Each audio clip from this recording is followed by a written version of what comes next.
You were mending nets when I found you. Her husband said that. 11 years married. Adeze did not answer him. She never did. Weeks later, he called her the caterer on a yacht in front of 40 guests. Every crew member went completely still. They knew who she was. He had never asked. "Move the caterer, she's standing in my photograph." That was Tunde Belugon. He was talking about his wife. At the salon door, a Dutchman asked him a question. "Your wife is here tonight?" "My wife is in Ikoyi. That woman keeps my house." "Ah, forgive me." In the galley passage, a young woman lifted a cord off Adeze's neck. "Is that supposed to be jewelry? 11 years married to money, and you wear a washer." On the flybridge, 2 guests watched Adeze carry ice. Who invited catering to the upper deck? Nobody. Nobody invited her anywhere. At the bow rail, Tunde Belugon said it louder. 11 years, she still cannot stand in a room like this. On the stern stairs, 2 men in black moved in beside her. "Ma, this way, please." Adeze said nothing. Quietly, the Dutchman is watching. At the tender platform, something small hit the deck boards. "Oh, it fell. Somebody sweep that." Outside the wheelhouse door, a deckhand held out his hand. "Captain, they stepped on this." "Where did you pick it up?" "Aft deck, sir, under the table." On the jetty steps, the captain stopped walking. "Nobody starts that engine." "Sir, the tender is loaded." "Nobody starts that engine. Nobody." If you believe a woman should be seen for exactly what she is, type the city you are watching from in the comments and subscribe because these stories take a long time to build. Now, let us begin. Adeze Belugon was 38 years old. She had been married for 11 years. She lived in a white house in Ikoyi in Lagos. Her husband was Tunde Belugon. Tunde sold property and oil service contracts. Tunde was very good at being seen. Adeze owned a shipping company. Tunde did not know. That is not exactly right. Tunde knew his wife worked. Tunde knew she left the house before 6. Tunde believed she did paperwork at a small boatyard in Ijota. He said so at dinners. He said it the way a man mentions his wife's hobby. Then he would change the subject. Nobody ever asked a second time. Adeze allowed it. Adeze had allowed it for 9 years. 11 years of marriage teaches a person things. Adeze had learned when to speak at a table. She had learned which of Tunde's friends would repeat a thing and which would not. She had learned to carry her own bag. She had learned that a woman who corrects her husband in public pays for it in private for a month. So she stopped correcting him. She had also learned to stop expecting to be asked. That last one took the longest. It began on a Tuesday at the Ikoyi Club, by the pool. Tunde had 8 men to breakfast, bankers mostly, 1 broker. He had ordered the long table under the palms. He had ordered too much food on purpose. Adeze sat at the far end in a soft indigo Adide whopper and blouse, 5 years old, the white gone the color of cream. Flat rubber-soled shoes, no jewelry, nothing on her caught the light. Halfway through the meal, a phone rang. It was Adeze's phone. She stepped 2 meters away and answered it. "Ma, the barge is still at Snake Island." "Whose barge is holding the berth?" "Seatrans, since Sunday." "Call Bossy, tell him I said swap berths." "He will not agree, Ma." "He will. Tell him it is me." 40 seconds. Then she sat down again. The table had not stopped talking. One of the bankers asked Tunde about a fuel delay at Snake Island. Tunde put his hand flat on the tablecloth. "That one is finished," Tunde said. "I moved it this morning." The bankers laughed. Tunde laughed. Adeze looked at the water. Then she noticed the chair. A steward had pulled out the 8th chair for her when she stepped away. When she came back, another steward pushed it in. Nobody had sat in it. Nobody had needed it. The staff never broke their stride. Adeze stood beside a chair for 4 seconds, then sat in a different one. That is how it works at the Ikoyi Club. The staff know who was being served. Tunde's father had been one of those stewards. Not at the club, at the marina further down the water. 31 years carrying ice up gangways and coming back down them. Tunde never said this to anyone. Tunde had built his entire life out of not saying it. He looked at his wife across the long table. Adeze smelled faintly of diesel. She always did. It came off her hands and it never fully left. "You could have changed," Tunde said. "I came from the yard." "I know. Everybody knows." The pool filter cycled loudly beside them. It ran for 11 seconds. Nobody waited for Adeze to finish her sentence because Adeze had not started one. She wasn't angry. She was used to it. That was worse. The next morning, Adeze went to 5 cowries, top of the plank, run by a woman called Mama Ifeinwa. Everybody calls her Mama Ife. She's 63. She wears a wax print wrapper in cobalt and ochre, 15 years old, the pattern worn pale along the fold lines where she is tied it the same way 10,000 times. One of her plastic slides is mended with fishing line. She has never been thanked. Mama Ife fed Adeze's father's crew for 30 years. She fed them before the yard had a name. Adeze arrived at 6:10. 3 deckhands were sitting on the drums beside the stall. All 3 stood up. None of them said why. Adeze said, "Sit down." They sat down. Mama Ife put rice in front of her without asking. Steam came off it sideways in the harbor wind and settled on Adeze's sleeve. Adeze did not brush it off. At 5 cowries, her clothes were not a problem. "You are thin," Mama Ife said. "I am not thin." "Your face is thin. Eat." Adeze ate standing up. Mama Ife reached over and tucked something back inside her collar, a small piece of brass on a bootlace. She did it the way you straighten a child. She did not look at it. She did not comment. One of the deckhands moved his hand to his own collar. Then he stopped himself and picked up his tea instead. Nobody explained anything. That was the point. Adeze felt warm for 11 minutes. Then she went to work. That night, she came home at 9. The gate at the Ikoyi house has a keypad and a thumb reader. Adeze put her thumb on the reader. The light went red. She tried again. Red. She typed the code. The code was wrong. Adeze stood at her own wall for 11 minutes. The compound floodlight was mounted on top of the wall, aimed outward. It lit the road. It lit her. It lit nothing of the house at all. Sunday, the gate man came out eventually with his own key and opened the small service gate at the side. He looked at the ground while she walked through it. "Sorry, Ma." "Who changed it?" "Oga changed it. Monday." "Did he say why?" Sunday looked at the ground harder. Adeze did not ask again. Adeze thanked him and went inside. Inside, Tunde was watching football. He did not turn round. "Your thumb doesn't work." "The code doesn't work either." Security is security. Ask Sunday, that is what he is there for. Adeze went upstairs. She was not frightened. She was embarrassed. There is a difference, and the difference is what this story is about.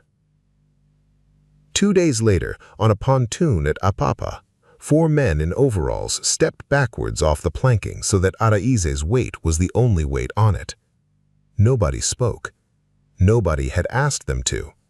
They did it the way men move for a priest. Adeze crouched with a clipboard on her knee, a hull survey release for a tug called Ijeoma. She read all 4 pages. Then she signed at the bottom.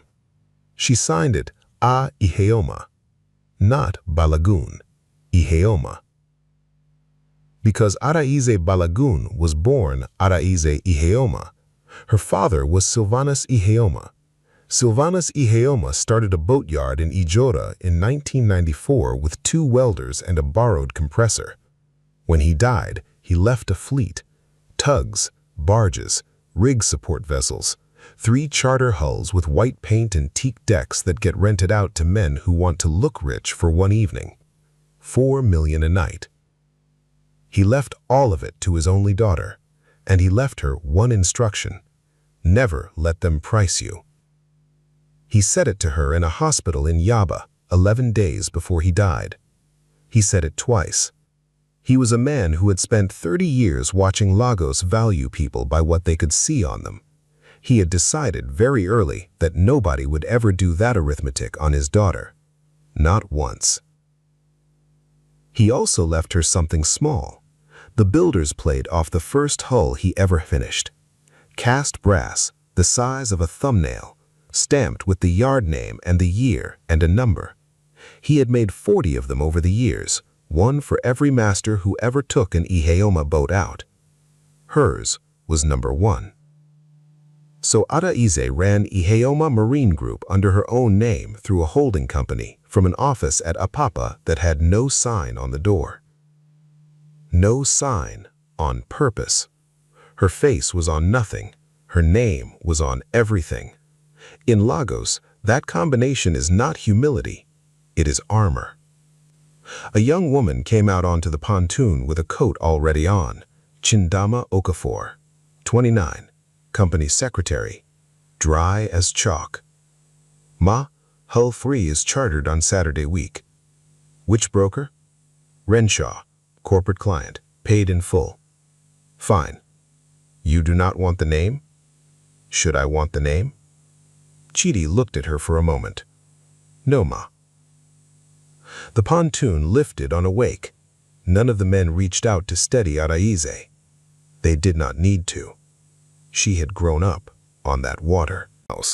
Her name was Simisola Adekole, Simi, 27. She arrived with 4 suitcases and a driver, and she put her sunglasses on the hall table like it was a hotel. Nobody stopped her. Tunde called her a business partner. Simi called herself a brand consultant. Neither of them worked very hard at the lie. Simi's cases were unpacked into the wardrobe of the guest wing, not into the drawers. She was staying, she was not settling. Adaize noticed that and understood it completely. That evening, Tunde found Adaize in the corridor. "She is here for the Rotterdam thing," he said. "I did not ask. You were going to ask." "I was not." Tunde smiled. It was the first smile in this story, and it was not a kind one. "You know what your problem is," Tunde said. "You were mending nets when I found you." Adaize did not answer. A woman like that doesn't change, she just gets better clothes.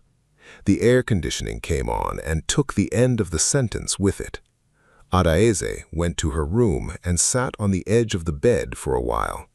She was ashamed, not angry, ashamed, because a small part of her had believed him 11 years. The following week, the house changed hands without anyone announcing it.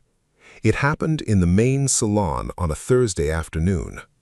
Tunde called the staff in, 5 of them, the cook, 2 housemaids, the driver, and Bunmi Adeleke, who had managed the house for 6 years. "From today, you take your instructions from Miss Simi." Nobody said anything. "Clear?" "Yes, sir." Adaize was standing 4 feet away. Tunde did not look at her once during the announcement. Then Adaize noticed how the staff were standing. They had arranged themselves in a line facing the new sofa. Simi had chosen that sofa 9 days ago. In 9 days, the house had been replanned around her. Simi came in with a tray of glasses and did not carry it herself. She handed it to Bunmi.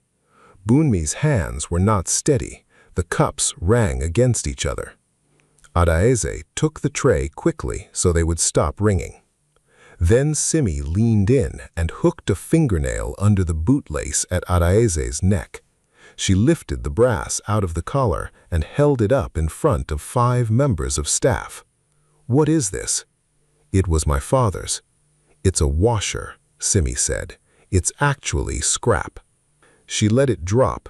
It swung and hit Adaeze's chest and settled. Adaeze could have ended it there. 6 words would have done it.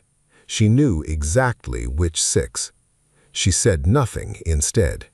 Because a thing explained at that table is gossip by evening, and gossip in Lagos travels faster than paper, and Adaeze's paper was not ready. She carried the tray to the kitchen herself. That night, her card was declined at a petrol station on Awolowo Road. The attendant tried it twice. There were 6 cars behind her. The queue had been hooting. After the second decline, the hooting stopped, which was worse than the hooting. The attendant did not take the nozzle out of the tank. He left it in and let the pump keep counting. "It is network, Ma," he said. "It is not you." It was not network. Tunde had frozen the house account that morning. Adaeze paid in cash from a fold in her wrapper. She had cash. She had a great deal more than cash, but she paid at a pump with a queue behind her, and every person in that queue watched a woman's card fail twice. Twice. That is what a forecourt is. It is a place where everyone can see you. The attendant gave her the change and said "Thank you, Ma," with real courtesy. The petrol station extended her credit more than her marriage did. The next morning, Adaeze paid the household staff 4 weeks of arrears, in cash, in envelopes, from her own money. She gave them to Bunmi in the pantry. "Tell them Oga sent it," Adaeze said. "Ma, tell them Oga sent it." Bunmi said, "Yes, Ma." Adaeze went to work. 2 days later, Adaeze was 30 kilometers out in the harbor, standing on the deck of a rig support vessel in Spray, reading a detention notice. She had come out herself. The master of the vessel handed her his own pen before she asked for one. 2 younger officers turned their backs into the wind to make a wall so the paper wouldn't tear. Nobody told them to. Adaeze read all 6 pages standing up. Then she made 2 calls, signed 1 undertaking, and the detention was lifted before noon. The master of the vessel was a Ghanaian in his 50s. He walked her back to the ladder afterwards. "Chairman, they said it would take 3 weeks. It took 4 hours. How? I know which man reads the file." Nobody in her marriage knew she could do this. Nobody in her marriage had ever seen it. That was the shape of her life. Full size out here, small at home. And Adaeze understood exactly how strange that was. She thought about it on the boat coming back in. She thought about it the way you think about a tooth. Saturday came, and with it, the dinner. The Echo Hotel Terrace, 40 guests, a signing dinner for a Rotterdam charter group. Tunde had been building towards it for a year. The man he wanted was Ansgar Rem, 55, from a shipping family, polite in that flat European way. Tunde wore an emerald agbada in shot silk with gold thread at the neck, cut 8 weeks ago, worn once. His watch was a half-link too loose, and it slid down onto the back of his hand every time he gestured, which was constantly. Simi wore red. Adaeze wore the indigo adire, same one. The white had gone further towards cream. At sunset, the photographer set them up along the rail with the lagoon behind. 40 people, 3 rows. Adaeze stood at the end of the second row. Tunde made a small gesture with 2 fingers. The photographer looked, understood, and turned to her. "Ma, please, small step out." Adaeze stepped out. She stepped out of the frame and into the only patch of that terrace where the background is a service store. Nobody noticed that either. Then Simi handed her a bag. Then a second bag. Then a phone. Then a 4th bag. The shutter went 11 times. By the 11th, the strap of one bag had cut a red line across Adaeze's forearm. Then the sun dropped below the lagoon, and the light died, and the photographer switched on a lamp. He pointed it at the group. away from her. The dark on Adeaze's side of the terrace got deeper by exactly one lamp. This was the worst moment of Adeaze's life so far. Not the gate, not the card, this. Because at the gate she was alone. Here 40 people watched her step aside, and 40 people found it normal. Adeaze felt the shame come up her neck and sit in her jaw. She kept her face flat. She had years of practice. Then a waiter came past with a tray of drinks and did not offer her one. Not out of rudeness. He had read the terrace correctly. She was holding bags. People who hold bags do not get offered champagne. Adeaze noticed that she was not surprised. That was the part that stayed with her afterwards, not the photograph, the not being surprised. Afterwards, Rem came over. He had watched the whole thing and had not known what he was watching. He put out his hand. Ansgar Rem. "Good evening, sir. And you are?" Adeaze looked at him for 1 second. She said, "I keep his house." Rem nodded politely and moved away. 6 words again, not said again. Because if she corrected him that night, Tunde loses the deal and Adeaze becomes the woman who ruined him forever. In his mouth, in his family's mouth, in Lagos. He had to be allowed to reach the end of his own arm. That was her reason. It was not patience, it was arithmetic. At 1 in the morning, they left. Adeaze got into the back of the car with 4 bags. Simi got into the front. Tunde got in beside Adeaze and did not look at her. The driver went up onto the 3rd mainland bridge and took the Lekki turning without being told. He had already learned the new order of drop-offs. Simi was dropped at a hotel on the island. Then the car turned around and went back the way it came. Adeaze rode past her own street twice. The air conditioning was set to Simi's temperature, and nobody adjusted it after she got out. Tunde looked at his phone the whole way. "Rem liked you," Tunde said. "Did he?" "He said you were very quiet, very respectful." Tunde put his phone in his lap. "That is your one gift, knowing your size." Adeaze looked out the water. 9 kilometers of lagoon on both sides. Somewhere out there, in the dark, 4 of her vessels were working. She said nothing. She got out at her own gate at 2:20 in the morning, and Sunday opened the small side gate for her again, the small one. That was the low point of the first half. Now the story turns. 3 days later, at 9 in the evening, Adeaze was alone in the file room at Apapa. She had come for something else. She pulled the charter file for Hull 3 out of habit because the master liked his paperwork clean and she liked checking it. Then she stopped reading. Hull 3 is a 90-foot motor yacht, white, teak decks.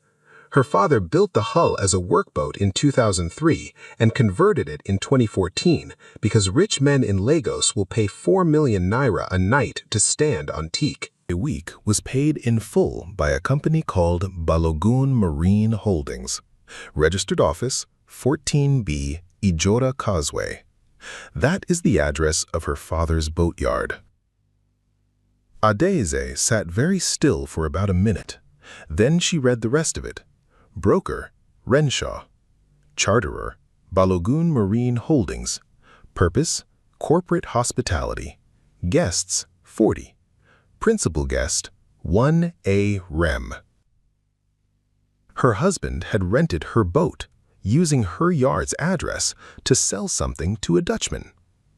Adeaze closed the folder. She squared the edge with 2 fingers. She put it back in exactly the position it had been in, so that nobody coming in the next morning would know it had been opened. She did nothing. Chidi was in the doorway with her coat on. "Ma, you have been in here 40 minutes. I am going." "You are not being noble," Chidi said. "You are being slow." Adeaze did not answer that either. 2 days later, at 5 cowries, Mama Ifi slid a photocopy under her plate. Not over the plate, under it, so that nothing about the table looked different to anyone watching. "A boy brought it from the yard office," Mama Ifi said. Adeaze lifted the plate. It was one page, a bank guarantee. Balagoon Marine Holdings, 14B Ijora Causeway, offering security over the vessel Oceania in support of a facility of $1.8 million. At the bottom, there was a signature, A. Balagoon. The loops were hers. The pressure was hers. The way the final letter fell away to the right was hers. Adeze had never seen the page before in her life. She read it twice. Then she folded it into 4 and put it in the same fold of wrapper the petrol money had come out of. Then she finished her rice. Mama Ify watched her chew. "You are not going to say anything?" "Not today." "Why?" Adeze thought about it properly before answering. A forged signature in a drawer is paper. On Saturday, it is a crime with 40 witnesses. Mama Ify made a sound in her throat. "You are your father. God help you." 2 questions were now open, and Adeze walked away from both of them. What exactly was Tunde selling to the Dutchman when Tunde owned nothing? And whose hand had written her name? She did not chase either one, not that week. That night, Adeze drove to Ijora. It was 11 o'clock. The yard was closed.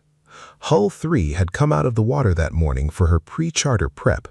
She was standing in the dry dock on blocks, 30 meters of steel and paint above the concrete. Adeze walked in under her. She put her palm flat on the plating.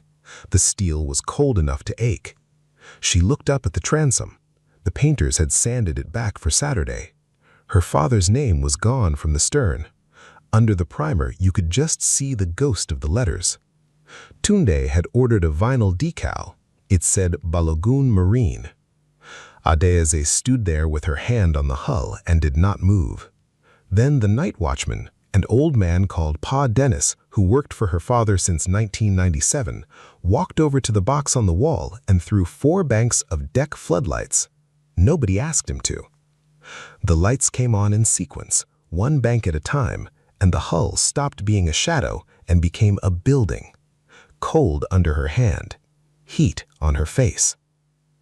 Adeze stood in that light for a long time. Something changed in her, and it was not a decision and it was not a speech. It was the size of the thing above her head. Pa Dennis came and stood a little way off. "Should I paint the name back on, Ma?" "Not yet. They are putting a sticker. Let them. It will look cheap, Ma. Paint is a claim. Vinyl is a rental." Pa Dennis nodded once and went back to his chair. The shame did not leave because Adeze argued with it. The shame left because it was standing next to something 30 meters tall that belonged to her. She did not go home that night. She slept in her father's old office on the yard couch and woke at 5 with paint dust on her cheek. She did not mind.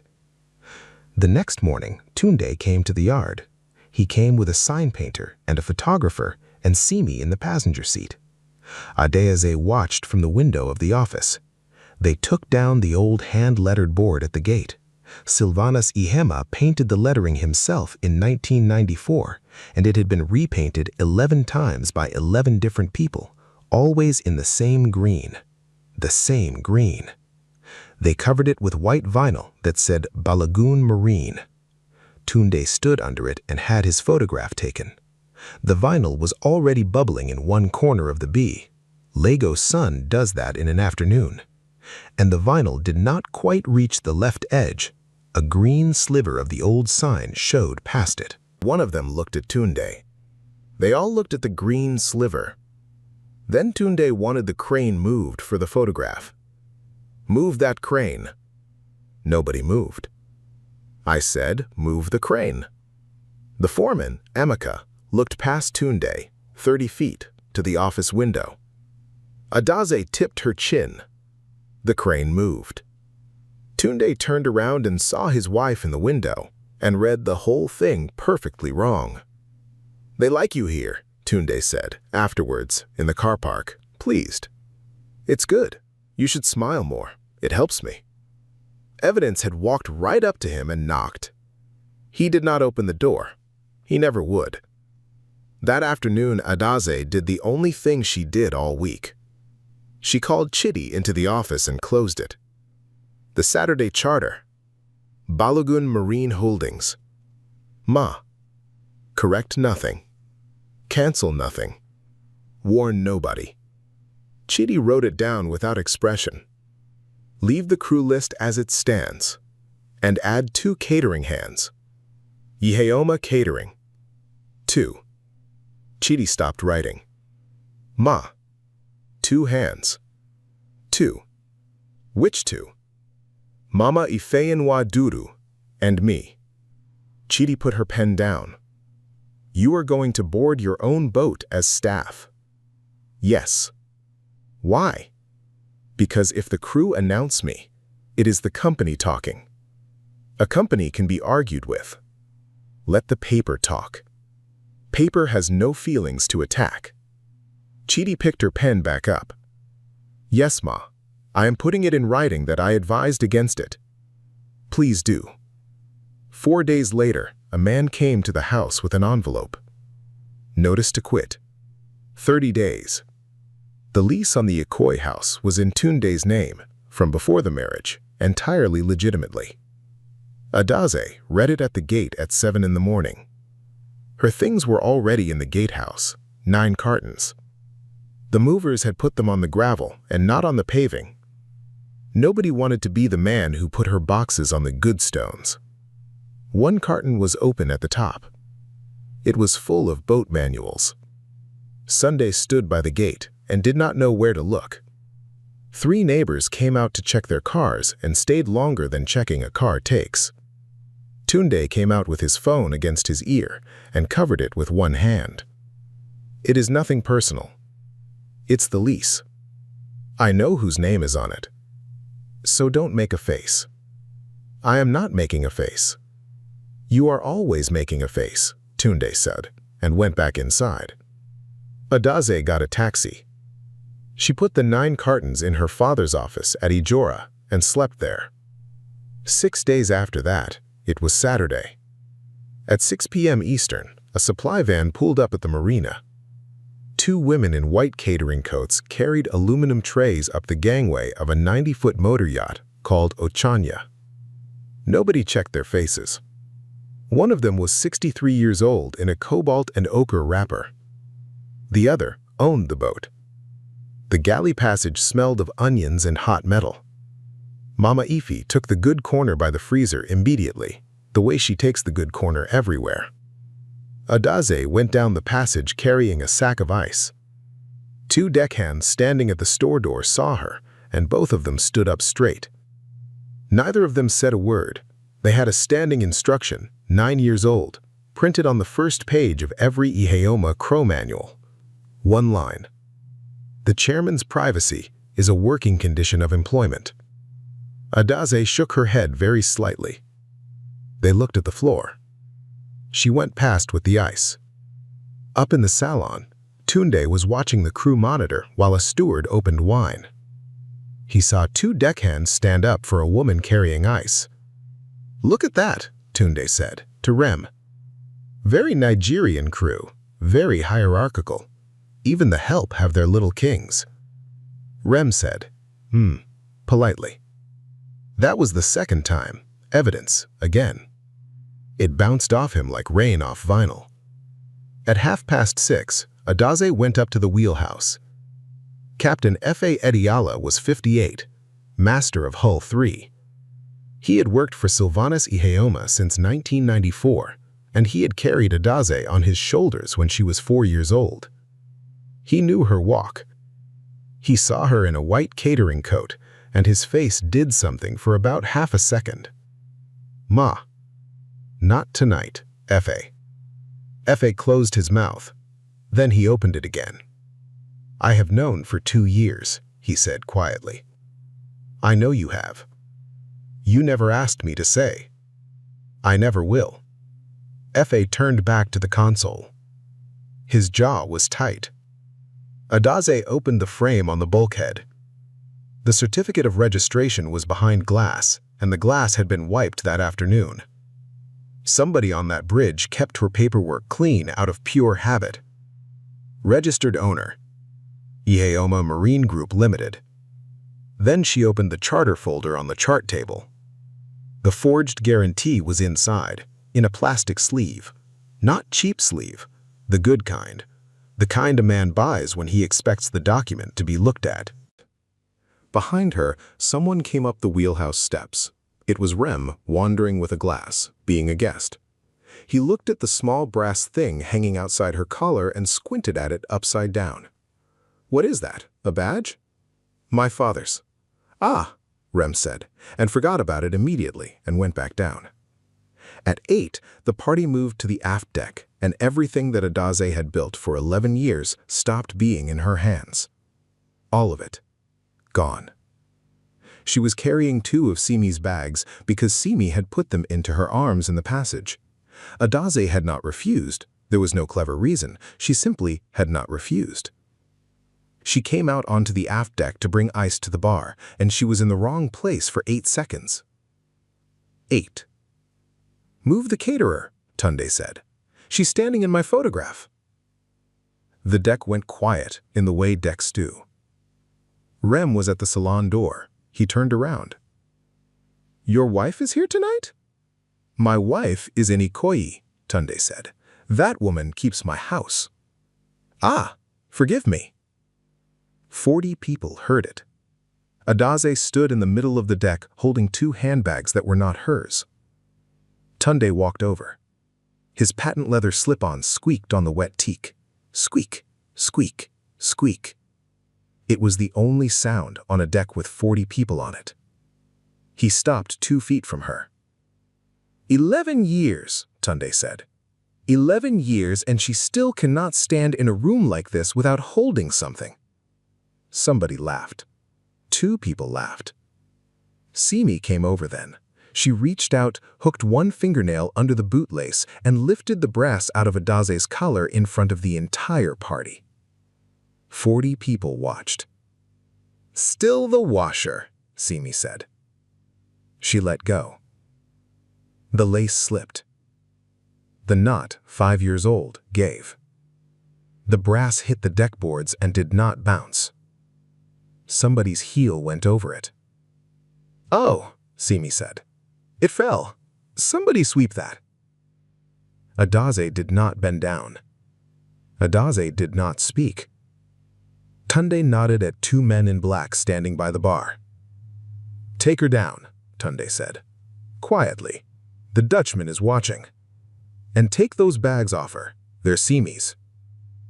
The bags were taken out of her arms. One man put his hand near her elbow, not on it, and indicated the stern stairs. "Ma, this way, please." Adaze walked. The deck lights on Ochanya are aimed inboard onto the guests because guests photograph themselves. As she walked aft, the light came off her shoulders 1 meter at a time. By the time she reached the stairs, she was in the dark, and everyone else was lit. She went down the stern stairs to the tender platform at the waterline. She had no clever plan, she had no message cued, she had no small private satisfaction. She had nothing. She had been thrown off her own boat, and she had nothing.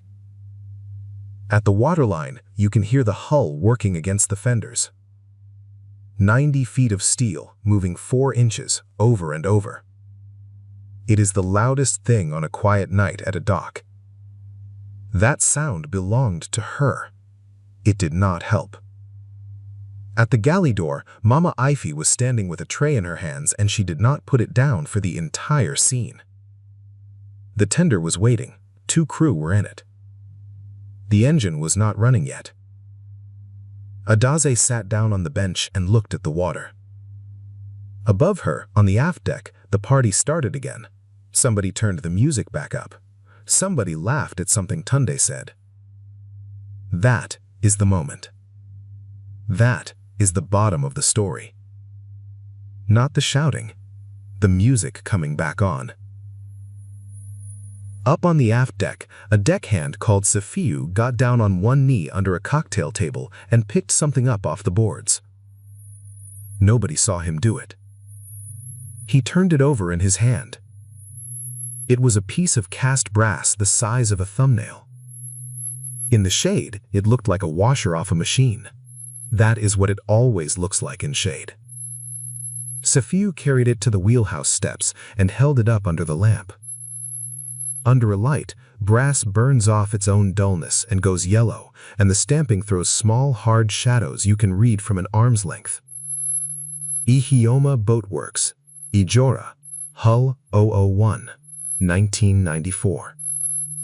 Safiu had one exactly like it inside his own collar. He climbed the steps 2 at a time. At the salon table, Tunde was walking Rem towards a folder and a pen. "Sit, sit. 40%, 4 hulls to start."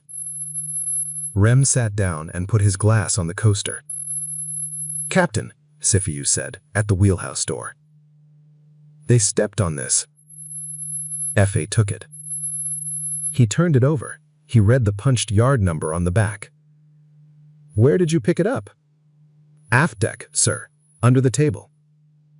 At the salon table, Tunde thumbed the cap off the pen. At the wheelhouse, F.A. put the brass in his shirt pocket and lifted the registry frame off the bulkhead. "And the owner?" Rem said pleasantly. "Is the owner aboard tonight?" Tunde smiled. "The owner is very busy." "Starter." "Don't," said the other one. "No word from the bridge." F.A. came down the internal stairs with a frame under his arm. Rem's pen touched the page, and Captain F.A. Ediala walked out onto the tender platform and said, in a voice that carried up 2 decks, "Nobody starts that engine." The crewman looked up. "Sir, the tender is loaded." "Nobody starts that engine. Nobody." 40 heads turned, because on a boat, silence where an engine should be is louder than a shout, much louder. F.A. came down the last 3 steps and stopped 1 step above Adeze. He straightened up. He had said this sentence to owners for 20 years, and it had never once caught in his mouth. "Welcome aboard, Mrs." He stopped, because the title was wrong, and the surname he was about to say belonged to a man on the upper deck who did not own 1 plank of that vessel. Not 1. F.A. took his cap off. "Forgive me, Ma," he said. "Welcome aboard, Chairman." Nobody moved. Then F.A. turned around, still holding the frame, and spoke to the deck above him. "Hull 3, Ihama Marine Group. Nobody leaves this vessel without her word." He held the registry frame open at the rail so the light hit it. "Registered owner, 1 line, printed." Then something happened that nobody had ordered. The crew reached into their collars. 19 men, on the aft deck, at the rail, on the bridge wing, at the bar. They pulled the same bootlace out of the same white shirts and lifted the same small brass rectangle into the decklight at the same time. All of them. 19 little yellow squares in the dark. 40 guests looked at the crew, then at the frame, then at the woman in the catering coat sitting on the tender bench. Nobody breathed. Rem stood up so fast his chair went back. Adeze got up off the bench. She climbed 3 steps. She took the brass out of F.A.'s hand. She looked at Tunde for the first time. She did not explain. She did not accuse. She did not say 1 word about 11 years. She said 4 words, and they were not to him.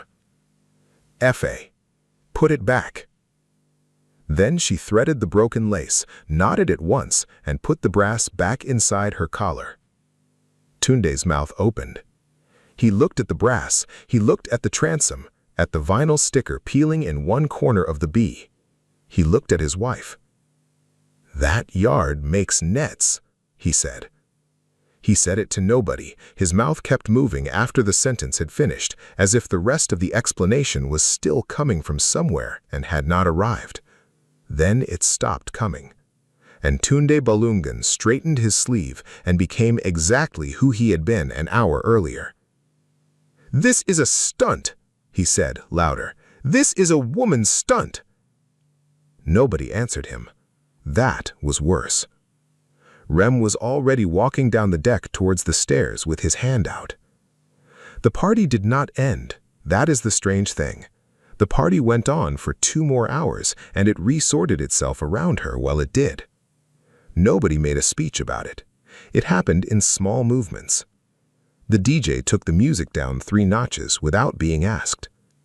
A woman in the second row of chairs lifted her clutch bag off the empty seat beside her and put it on the floor. Then she looked away.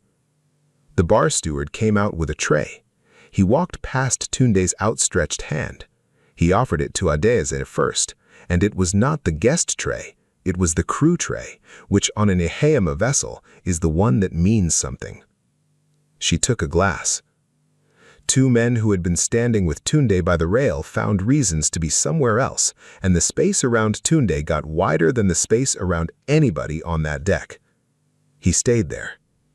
The hotel photographer raised his lens. Adeze stepped out of frame. She did it out of pure habit. Her body did it before her mind arrived. And 40 people moved sideways so that she was in it. That was the photograph that went everywhere the next day. A woman in a white catering coat in the middle, not smiling, and 39 people arranged around her like iron filings. Simi was on her phone in the corner, calling a driver who had already left. Nobody looked at Tunde. Nobody spoke to Tunde. He stood at the rail with a full glass and drank none of it. And at some point in the second hour, he went and sat in the tender by himself, waiting for it to be lowered. It was eventually. Adeze gave a word. She gave it to Efe, and Efe gave it to the crew, and nobody ever asked her about it again. Rem did not sign anything that night. He put his pen back in his jacket, and he asked one question of Adeze at the rail. 3 hulls? Do you have a Tuesday? I have a Tuesday. That was the entire negotiation. At dawn on Sunday, the marina fuel dock opened as usual. There is a small speedboat there on a 2-year lease in the name of Balungan Marine Holdings. Walked down the dock with a clipboard and a roll of tape and stuck a notice to the windscreen. He taped it. He did not hand it to anyone. Nobody wanted a signature from that company. Misuse of a registered office address. Unauthorized guarantee referred onward for review. Tunde arrived at 7. He read it standing up. Then he went to the fuel desk. Fill her. Balagon Marine account. The attendant checked the screen and kept coiling his hose while he answered. This one is closed, Oga. Closed by who? It just says closed. The attendant did not stop coiling. That is the detail. A man told Tunde Balagon his money was no good and did not consider it interesting enough to stop working. He kept coiling. On the broker's board inside, the Saturday charter for Hull 3 had already been updated. Cancelled. Owner's office. Chidi had filed everything on Sunday morning before 8. The forged guarantee went to the bank's fraud desk and to Renshaw and to the registry in that order, with a covering letter of 11 lines. 11 lines. That was all. Adeze was not there for any of it. She was asleep in a chair in Ijora. That is how it ended for Tunde. Not with a woman shouting at him, with a hose being coiled and a screen that said closed. But he was not finished being cruel. He never became finished. As the registry man walked back up the dock, Tunde said it loud enough for the whole fuel dock to hear. She'll run it into the mud inside a year. Write that down somewhere. The registry man kept walking. The canteen at the top of the dock served the registry man first. It served Tunde 11th. The marina smelled of diesel and bread. Nobody hurried for him again after that morning, ever. That evening, Adeze took the ferry from Ikoyi to Ijora. The 640, half empty, the lagoon had gone the color of tea. Mama Ifi was already on it, because Mama Ifi had been waiting on the jetty since 5 and had not said so. She had brought food. Of course she had brought food. Adeze took the plate and held it on her knees. She held it for the entire crossing. The steam came off it and thinned and stopped. She did not eat. That had never happened before, not once in this story. Whatever else had gone wrong, Adeyeze had always eaten Mama Ife's food. "You won," Mama Ife said. "Yes, so eat." Adeyeze looked at the plate. "I knew." "You knew what?" 11 months. He's been chartering my hulls through brokers for 11 months, 4 times. I saw the names." Mama Ife said nothing. "I let it run," Adeyeze said. "Do you know why?" "Tell me." "Because when he needed something, he came to my side of the house early in the morning, and he was kind for 1 hour. And I liked it." The fairy engine covered the next part, which was good, because Adeyeze's voice went thin. "I was buying mornings," Adeyeze said. "I was buying mornings with my father's boats." Mama Ife took the plate off her knees. She put the lid back on it. She did not tell her it was fine, and she did not tell her it was not. "Your father hid you so nobody could put a price on you. He never told you what to do after you had already sold yourself cheap." The lagoon went past. The deck vibrated enough that neither of them had to look at the other. Then Mama Ife said, "You are still thin." And Adeyeze laughed. It came out of her badly, half a laugh. Then it went right through and became a real one, and she put her hand over her face and laughed on a fairy in the dark for about 8 seconds. 8 seconds. It was the first warm laugh in this entire story. It was 1 week late, and it was worth waiting for. Then she stopped, and she still did not eat, and Mama Ife carried the plate home. The next week was procedural, and it was slow, and Adeyeze was barely in it. A bank fraud desk opened a file. Renshaw the broker suspended an account. The registry wrote to an address in Ijora that was not a registered office and never had been. Adeyeze gave 1 witness statement in an office in Apapa with Chidi beside her, and it took 50 minutes. There's a question in that statement about the signature. Whose hand wrote it? Because Adeyeze knew whose hand it was. She had known since the moment she saw the loops, because there is only one other person alive who has written Adeyeze's name 400 times. Bunmi, Adelek, house manager. 6 years of household checks signed on instruction because Oga said Madam is traveling, and Madam was never traveling. Adeyeze's statement says the signature was procured by the account holder. Chidi noticed everything. "Ma, you're protecting the woman who handed you the tray." "I am not protecting her." "Then what?" "I am not spending her," Adeyeze said. "There is a difference." 10 days later, Adeyeze found Bunmi at Obalende. Under the flyover at 7 in the morning in the noise and the exhaust. Bunmi had a folding table with recharge cards laid out in rows under a sheet of clear plastic. One leg of the table was short and propped with a carton flattened. Every bus that came through shook it, and Bunmi steadied it with her hip without noticing she was doing it. She had learned it fast.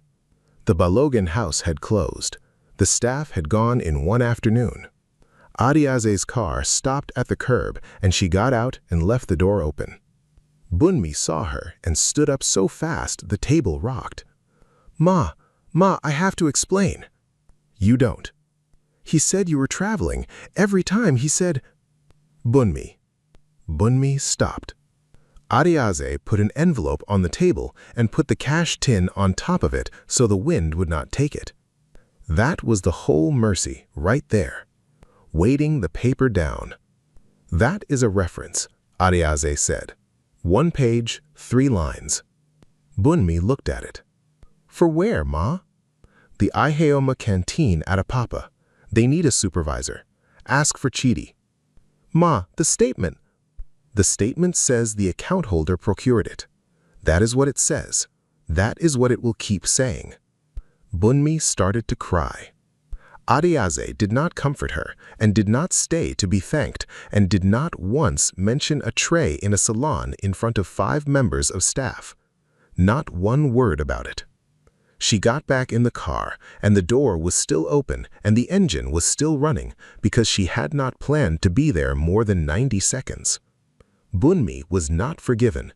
Bunmi was simply not destroyed. which is more than anybody had given Ariaze. 10 days after the party, Rem came back. They met in the main salon of Ochanya, alongside at the marina with the charter table where the party bar had been. The carpet still had 4 round dents in it from the bar's feet. 3 hulls, 4 years. Rig support, not hospitality. A number with more zeros in it than Tunde Balugan had ever touched in his life. Ariaze wore charcoal. It was the only time in this story that she changed. A charcoal wool 2-piece, sharp at the shoulder, no pattern, nothing shiny. Brand new. It still had the crease across the sleeve from the fold in the box, and she had not steamed it out. Not color, structure. She signed her own name in public for the first time in 9 years. A. Iheoma. Rem signed. Rem stood up to shake hands, and there were only 2 people standing in that room, and one of them was her. That was the win. It lasted about 90 seconds. Then Captain F.A. Ediale came in and put his cap on the table crown down, which is how a master puts a cap down when he does not intend to put it on again. "Ma, I am resigning." Ariaze looked at the cap.